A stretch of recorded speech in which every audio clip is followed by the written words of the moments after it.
Linear इनइक्वालिटीचा अभ्यास करत असताना आपल्याला 3 टाईप्सच्या लाईन्सचा आधी अभ्यास करावा लागेल. आता ते टाईप्स कसे आहेत ते बघूयात आपण. तर पहिला टाईप आहे ज्याच्यामध्ये लाईन्स ज्या आहेत त्या एक्स किंवा वाय ॲक्सिसला पॅरलल जातील. दुसऱ्या टाईपमध्ये लाईन्स जे आहेत ते एक्स आणि वाय ॲक्सिसला इंटरसेक्ट होऊन जातील. तर तिसरा टाईप आहे ज्याच्यामध्ये लाईन्स ओरिजिनमधून जातात. आता ह्या तिघांमधला फरक काय ते बघू आणि त्या ओळखायच्या कशा. जेव्हा इक्वेशनमध्ये एकच व्हेरिएबल असतो, फॉर एक्झाम्पल इथे मी लिहिलं X is greater than equal to 2, दुसरा आहे x is less than equal to -3, next आहे Y is greater than equal to 1 आणि लास्टवाला आहे Y is less than equal to -2. एकच व्हेरिएबल जर असेल एक्स किंवा वाय तर अशा लाईन्स एकतर एक्सला किंवा वायला पॅरलल जातात. आता बघूयात आपण एक्झाम्पल. इथे x is greater than equal to 2 हा ग्राफ जर काढायचा असेल आपल्याला तर आपल्याला आधी एक्स इज इक्वल टू 2 चा ग्राफ काढता आला पाहिजे. जर x is less than equal to -3 draw करायचा असेल तर एक्स इज इक्वल टू -3 वाला ग्राफ काढता आला पाहिजे. Y is greater than equal to 1 करता वाय इज इक्वल टू 1 वाला ग्राफ काढता आला पाहिजे अँड सो ऑन. याचा अर्थ हा इनइक्वॅलिटी वाला साईन काढून टाका आणि इक्वल वाला साईन घ्या. आता एक्स इक्वल टू काहीतरी ग्राफ असेल किंवा y is equal to something असेल तर एक्स इज इक्वल टू असेल तर ती लाईन वायला पॅरल ड्रॉ करायची आणि y is equal to something असेल तर ती लाईन एक्स ॲक्सिसला पॅरल काढायची. तर ती कुठून जाईल ते बघू. व्हॅल्यूवर डिपेंड आहे. फॉर एक्झाम्पल इथे आहे x is equal to 2 means मला एक्स ॲक्सिसवर 2 ही व्हॅल्यू बघायची आहे आणि ह्या 2 मधून वायला पॅरल लाईन ड्रॉ करायची मीन्स ती व्हर्टिकली जाईल. X is equal to something या लाईन्स व्हर्टिकली जातात. ओके, इथे पण एक्स इज इक्वल टू -3 मला जर ड्रॉ करायचं असेल तर हा हॉरिझॉन्टल ॲक्सिस एक्स आहे, तिथे एक्सची व्हॅल्यू -3 इथे आहे. इथून एक व्हर्टिकल लाईन ड्रॉ करा. ही लाईन असेल X is equal to -3. So X axis वाल्या means X is equal to something वाल्या जेवढ्या पण लाईन्स आहेत त्या व्हर्टिकली ड्रॉ करायच्या आहेत. ओके, नेक्स्ट आहे y इज इक्वल टू 1. आता y ची व्हॅल्यू 1 मीन्स पॉझिटिव्ह वरच्या डिरेक्शनमध्ये असते. इथे y ची व्हॅल्यू 1 आहे. इथून लाईन जाईल horizontally. y is equal to something या लाईन्स हॉरिझॉन्टली ड्रॉ करायच्या. ही लाईन जाईल 1 मधून horizontally. Second y is equal to -2 ती लाईन कुठून जाईल? ही पण हॉरिझॉन्टलीच जाईल. -2 मधून ड्रॉ करायचे. तर आपण 4 लाईन्स ड्रॉ केल्यात. काही X is equal to something, काही Y is equal to something. एक्सवाल्या ज्या आहेत त्या व्हर्टिकली ड्रॉ केल्या आणि वायवाल्या हॉरिझॉन्टली ड्रॉ केल्या. ह्या इक्वलवाल्या मी ड्रॉ केलेल्या आहेत. आता इनइक्वॅलिटीमध्ये कसे ड्रॉ करायचे आधी या लाईन ड्रॉ करून घ्या. Next x is greater than equal to 2 चा अर्थ काय होतो? याचा अर्थ होतो एक्सची व्हॅल्यू 2 किंवा 2 पेक्षा जास्त आहे. इथे एक्सची व्हॅल्यू 2 तर इथे आहे आणि जास्त म्हटलं तर इकडे असतो. म्हणजे एक्स इन्क्रीज कुठे होत जातो, वाढत कुठे जातो तर राईट साईडला. तर माझी हॅचिंग जी आहे ती इकडे होईल, राईट साईडला. जेव्हा पण इथे ग्रेटर दॅन असेल, एक्सवाला ग्रेटर दॅन असेल तर हॅचिंग राईट साईडला करायची. नेक्स्ट वाला आहे x is less than equal to -3. Less than म्हटला की आपल्याला एक्सवाला लाईन्स आता लेस दॅन -3 मीन्स काय तर -3 पेक्षा कमी. इथे -3 इथे आहे, कमी मीन्स इकडे लेफ्ट साईडला. इकडे -4 भेटेल तुम्हाला. -3च्या इकडे -4 असतो मीन्स लेफ्ट साईडला कमी व्हॅल्यू होत जाते म्हणून याची हॅचिंग इकडे होईल. सो एक्सवाल्या लाईन ड्रॉ करताना x is equal something greater than असेल तर हॅचिंग त्या लाईनच्या राईट साईडला करा. लेस दॅन असेल तर लेफ्ट साईडला ड्रॉ करा. नेक्स्ट आहे Y is greater than equal to 1. आता वाय वाले लाईन्स बघूयात आपण. इथे वाय इज इक्वल टू 1 वाली लाईन ड्रॉ करून झाली. ग्रेटर दॅन म्हणजे जास्त. इथे 1 पेक्षा जास्त मला हवं. ओके, इथे 1 आहे, इथे 2 आहे. 1 देन 2 म्हणजे वरच्या डिरेक्शनमध्ये वायची व्हॅल्यू वाढत जाते म्हणून इथे हॅचिंग होईल इकडे वरच्या डिरेक्शनमध्ये. वाय इज ग्रेटर दॅन म्हणजे वाय वाढत चाललाय वरच्या डिरेक्शनमध्ये. आणि लास्टवाला आहे वाय इज लेस दॅन म्हणजे वाय कमी होतं कोणापेक्षा -2 पेक्षा. वायची व्हॅल्यू -2 इथे आहे आणि कमी वाय खालच्या डिरेक्शनमध्ये कमी होतो म्हणून हॅचिंग खालच्या डिरेक्शनमध्ये होईल. सो हा सिम्बॉल असेल ग्रेटर दॅन इक्वल टू वाला, हा वाला असेल लेस दॅन इक्वल टू वाला. एक्स वाला राईट साईडला वाढत जातो, लेफ्टला कमी होत जातो. वाय वाले वरच्या डिरेक्शनमध्ये वाढत जातात, खालच्या डिरेक्शनमध्ये कमी कमी होत जातात. कधी कधी लिनियर इक्वेलिटीवाले इक्वेशनचे ग्राफ काढत असताना इक्वेशन थोडेसे वेगळ्या फॉर्मॅटमध्ये दिलेले असतात. For example 2x-4 greater than equal to 0, variable एकच आहे, एक्स वापरला. दुसरा आहे 3y+6 less than equal to 0, इथे पण एकच व्हेरिएबल आहे. याचा अर्थ हा पण टाईप 1च आहे. मग याला कसं ड्रॉ करायचं, त्याआधी ड्रॉ करण्याआधी आपल्याला याला सिम्प्लिफाय करावं लागेल. तर मी याला सिम्प्लिफाय करताना -4ला शिफ्ट केलं, +4 झालं. अजून सिम्प्लिफाय केला, 2ने मी डिवाइड करून आन्सर आलं माझं x is greater than equal to 2. याचा अर्थ मी आधी जी लाईन ड्रॉ केली होती x is greater than equal to 2 आणि ही ग्राफ सेमच राहील. फक्त इक्वेशनचा फॉर्मॅट इथे डिरेक्टली आपल्याला दिला x is greater than equal to 2. इथे मात्र मला सिम्प्लिफाय करावं लागलं. सिम्प्लिफाय करून मला आन्सर आला x is greater than equal to 2. पण ग्राफ मात्र दोघांचा सेम असेल, फक्त दोन्ही इक्वेशनचा फॉर्मॅट वेगळा आहे. सेम इथे 3y+6 less than equal to 0, याला मी सिम्प्लिफाय केला तर 3y is less than equal to -6, -6ला 3ने डिवाइड केलं -2. So y is less than equal to -2. हा ग्राफ इथे आपण ऑलरेडी ड्रॉ केलेला आहे. अर्थात ही वाली लाईन, हा वाला ग्राफ आणि याच्यासाठीचा ग्राफ सेमच राहील, फक्त आपल्याला फॉर्मॅट वेगळा दिलाय. इथे दिला होता y is less than equal to -2, इथे दिला होता 3y+6 is less than equal to 0. तर कधी कधी इक्वेशन वेगळ्या फॉर्मॅटमध्ये दिलेले असतात, परंतु हा टाईप 1च आहे. हा कसा ओळखायचा, तर व्हेरिएबल एकच असतो. त्या व्हेरिएबलची व्हॅल्यू तुम्ही फाइंड आउट करा. फॉर एक्झाम्पल इथे मी जशी फाइंड आउट केली या केसमध्ये आणि या केसमध्ये, ती व्हॅल्यू जी असेल त्याला रेफरन्स घेऊन आपल्याला ग्राफ ड्रॉ करायचा. तर आता आपण टाईप 2 वाल्या लाईन्स ड्रॉ करणार आहोत. टाईप 2 ओळखायचं कसा, त्या लाईन्स बेसिकली एक्स आणि वाय ॲक्सिसला इंटरसेक्ट करून जातात, मीन्स इन्क्लाइनच असतात. आता ओळखताना इक्वेशनवरून कसं ओळखणार, तर त्याच्यामध्ये असतात दोन व्हेरिएबल, जसं इथे आहे एक्स आणि वाय, आणि इथे असेल नॉन झिरो कॉन्स्टंट, म्हणजे झिरो सोडून कोणतीही व्हॅल्यू असेल, टर्म असेल, फ्रॅक्शनमध्ये पण असू शकते, पॉझिटिव्ह निगेटिव्ह काही असू शकते, पण इथे नॉन झिरो टर्म राहील. या टाईपच्या लाईन ड्रॉ करायला कोणता फॉर्मॅट वापरायचा, तर आपल्याला आधी चार्ट बनवून घ्यायचे. या चार्टमध्ये एकदा एक्सची व्हॅल्यू 0 आणि एकदा वायची व्हॅल्यू 0 सबस्टिट्यूट करायची. बघा दोन्ही केसमध्ये आधीच मी एक्सची व्हॅल्यू 0 आणि वायची व्हॅल्यू 0 सबस्टिट्यूट करून ठेवलेली. आता आपण सिम्प्लिफाय करू. X plus Y is less than equal to 3, याच्याकरता माझा रेफरन्सवाला इक्वेशन असेल x plus Y is equal to 3. हा इनइक्वालिटी साईन काढून टाका, इक्वल साईन ठेवा आणि त्याच्यामध्ये आपल्याला व्हॅल्यू सबस्टिट्यूट करायची. सेम इथे पण 2x+3y greater than equal to 6 आहे. इथे पण इनइक्वालिटीवाला साईन काढून टाकू आणि इक्वल टू 6 घेऊ आणि त्यात व्हॅल्यू आपण सबस्टिट्यूट करूया. जर मी इथे एक्सची व्हॅल्यू 0 ठेवली, अर्थात एक्सला मी गायबच करून टाकतो. जर x 0 झाला तर वायची व्हॅल्यू बनेल 3. x 0 सबस्टिट्यूट केला तर y 3 येतो.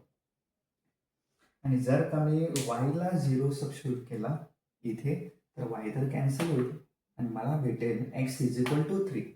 तर एक्सची व्हॅल्यू मला 3 भेटेल.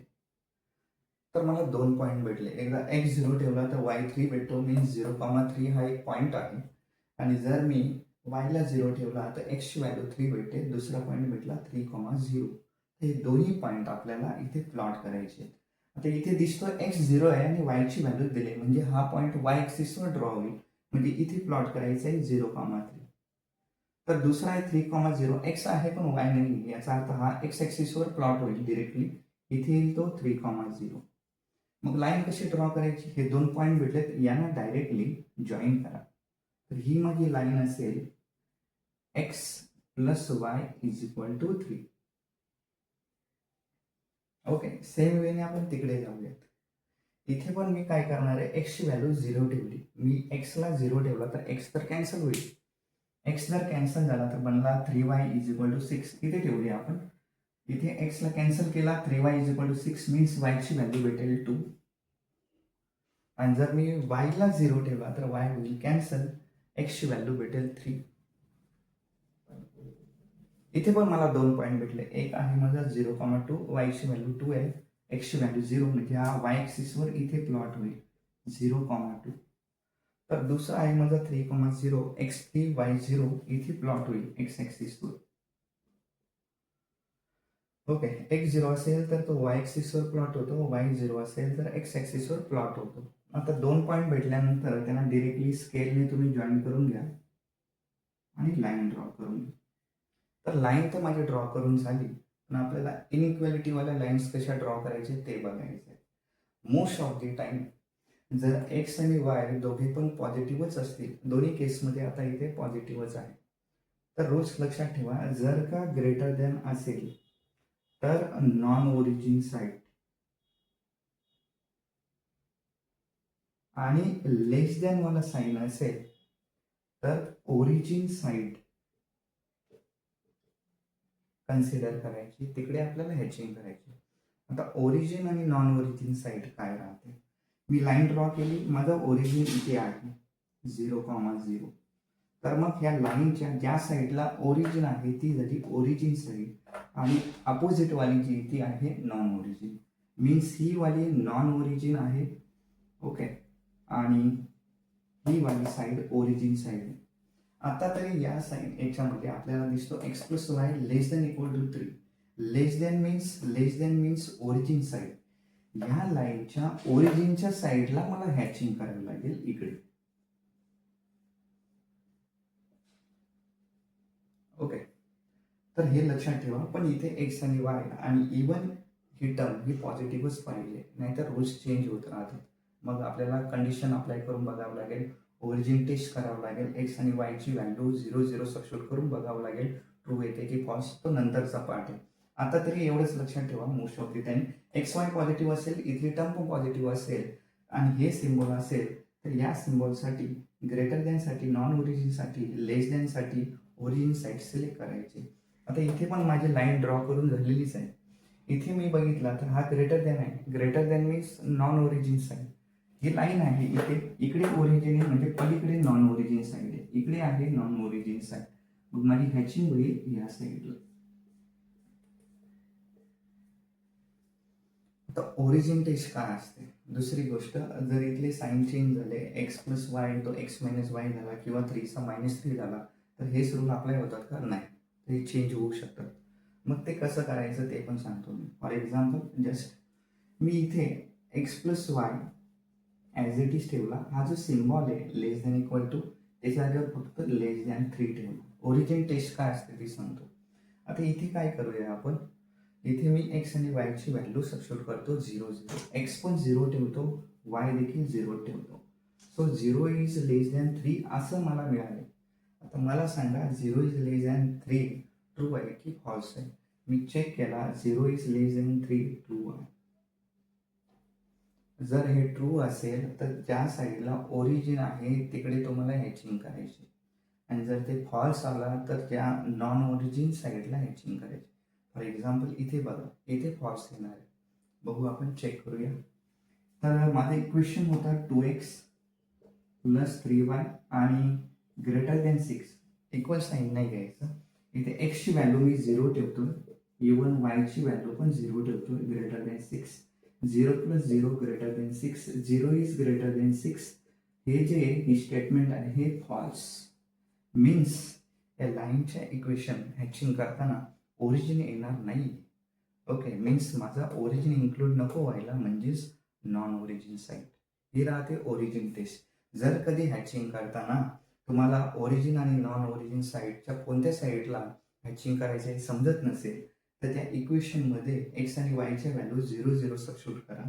जर आन्सर माझा ट्रू आला, जी स्टेटमेंट आहे ती ट्रू आली, तर टुवर्ड्स ओरिजिनला तुम्हाला हॅचिंग करायची, आणि जर फॉल्स आला तर नॉन ओरिजिन साईडला हॅचिंग करायची. तर या एक्झाम्पलमधून आपल्याला ओरिजिन टेस्ट का करावी याची आयडिया येईल. तर मोस्ट ऑफ द टाईम मुलांच्या डोक्यामध्ये एकच गोष्ट असते की जेव्हा ग्रेटर दॅन साईन असतो, ग्रेटर दॅन इक्वल टू, तेव्हा नॉन ओरिजिन साईड आणि लेस दॅन इक्वल टू असेल तर ओरिजिन साईडच येते असं त्यांच्या डोक्यात असतं. परंतु ही कंडिशन हे सर्व ठिकाणी अप्लाय होते असं नाही आहे. For example 2x plus 3y less than equal to -9, हे कधी अप्लाय होतं, जर तुमचं एक्स आणि वाय दोन्ही पण कोइफिशियंट पॉझिटिव्ह असेल आणि नॉन झिरो कॉन्स्टंट टर्म पण पॉझिटिव्ह असेल. पण यांच्यापैकी जर का ही किंवा कोणी निगेटिव्ह झाला तर ओरिजिन टेस्ट नक्की करा. ओरिजिन टेस्ट मीन्स काय, तर एकदा एक्स इज इक्वल टू 0 आणि एकदा वाय इज इक्वल टू 0 त्या दोन्ही व्हॅल्यू ॲट अ टाइम त्या इक्वेशनमध्ये सबस्टिट्यूट करा. आन्सर ट्रू येतो की फॉल्स येतो चेक करून बघा. जर आन्सर ट्रू आला तर टुवर्ड्स ओरिजिन साईडला हॅचिंग करा, आणि जर फॉल्स आला तर नॉन ओरिजिन साईडला. आता ह्या एक्झाम्पलला आपण बघूया. इक्वेशन होता 2x plus 3y less than equal to -9. रेफरन्ससाठी इक्वेशन असेल 2x plus 3y is equal to -9. एक्सला 0 सबस्टिट्यूट केला मी तर वायची व्हॅल्यू -3 भेटते. वायला 0 सबस्टिट्यूट केला तर एक्सची व्हॅल्यू -4.5. 2 पॉईंट भेटले मला आधी सारखे. एक आहे 0,-3 मीन्स वाय ॲक्सिसवर -3 इथे येईल तुमचा, आणि दुसरा आहे एक्स -4.5 वाय 0 मीन्स एक्स ॲक्सिसवर -4.5 आपल्याला घ्यायचं आहे, जो की इथे -4 आणि -5च्या मध्ये अप्रॉक्सिमेटली आपल्याला घ्यायचं आहे. त्याच्यामधून दोन्ही पॉईंटमधून लाईन ड्रॉ केली. आता ही लाईन ड्रॉ केल्यानंतर ज्या साईडला ओरिजिन आहे ती ओरिजिन साईड आहे माझी, आणि अपोजिटवाली नॉन ओरिजिन मीन्स ही नॉन ओरिजिन साईड आहे आणि ही ओरिजिन साईड. आता इथे मी साईन बघितला तर लेस दॅन आहे. आपल्याला वाटतं की लेस दॅन मीन्स ओरिजिन साईड येईल, परंतु तसं नाही. मी जर टेस्ट केली, एक्सची व्हॅल्यू 0 आणि वायची व्हॅल्यू 0 या इक्वेशनमध्ये सबस्टिट्यूट केली. Okay, 2x plus 3y less than -9. इथे इक्वल साईन घेऊ नका. इथे एक्सची व्हॅल्यू 0, वायची व्हॅल्यू पण 0 टाकली तर 0 प्लस 0 मीन्स 0च येतो. 0 इज लेस दॅन -9. आता ही स्टेटमेंट बघितली तर फॉल्स आहे. आता फॉल्स आला तर आपल्याला काय करायचं आहे, जेव्हा जेव्हा केसमध्ये फॉल्स येईल तेव्हा आपल्याला सिलेक्ट करायचं आहे नॉन ओरिजिन साईड. जर ट्रू आला तर टुवर्ड्स ओरिजिन करायचं आहे. म्हणजेच इथे ही लाईन ड्रॉ केली, आन्सर फॉल्स आला, ओरिजिन इकडे आहे, म्हणजे माझी हॅचिंग होईल अपोजिटला नॉन ओरिजिन साईडला. सो जेव्हा जेव्हा या तीनमध्ये एखादी टर्म निगेटिव्ह असेल तर तुम्ही ओरिजिन टेस्ट जरूर करून बघा, जेणेकरून आपल्या हॅचिंगमध्ये मिस्टेक होणार नाही.